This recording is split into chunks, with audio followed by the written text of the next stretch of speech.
पुण्यामध्ये रॅपिडोला हायकोर्टानं जोरदार दणका दिलेला आहे। हायकोर्टाकडून पुण्यामध्ये बाईक टॅक्सीवरती बंदी घालण्यात आलेली आहे। दरम्यान बाईक टॅक्सीबाबत एक स्वतंत्र समिती राज्य सरकारनं तयार केलेली आहे आणि त्यानुसारच सर्व बाईक टॅक्सी सुरू राहणार असल्याचं हायकोर्टानं देखील सांगितलं। पाहूयात याच संदर्भातला आमचा हा रिपोर्ट।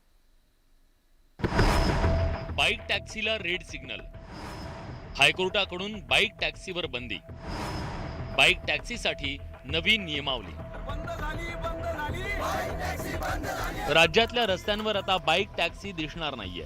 मुंबई हायकोर्टानं बाईक टॅक्सीवर बंदी घातली आहे। बाईक टॅक्सीच्या सर्व्हिसेस विरोधात पुण्यासह राज्यातल्या अनेक शहरांमधील रिक्षा आणि टॅक्सी चालकांचा विरोध होता। पुण्यात रॅपिडो बाईक टॅक्सी विरोधात आंदोलन झालं।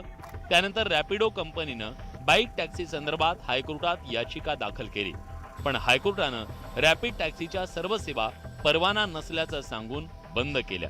राज्य सरकारनं बाईक टॅक्सीबाबत एक स्वतंत्र समिती तयार केली आहे। त्यानुसारच ही सर्व बाईक टॅक्सी सुरू राहणार असल्याचं हायकोर्टानं सांगितलं। कोर्टाच्या दणक्यानंतर पुण्यातल्या रिक्षा संघटनांनी एकच जल्लोष केलाय। न्यायालयात जेव्हा निर्णय गेला तेव्हा न्यायालयाने एका फटक्यात या बेकायदा गोष्टींना तडा लावला आणि या बंद केल्या।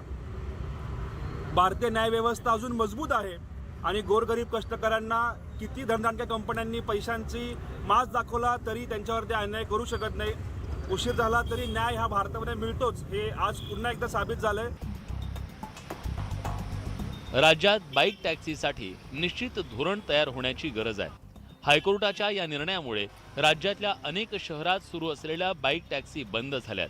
त्यामुळे तुम्हाला कोणत्याही ॲप किंवा वेबसाईटवरून बाईक टॅक्सीची राईड ऑफर देत असेल तर ती बेकायदा आहे असं समजा। प्रशांत बागसह चंद्रकांत फुंदे, न्यूज 18 लोकमत, पुणे।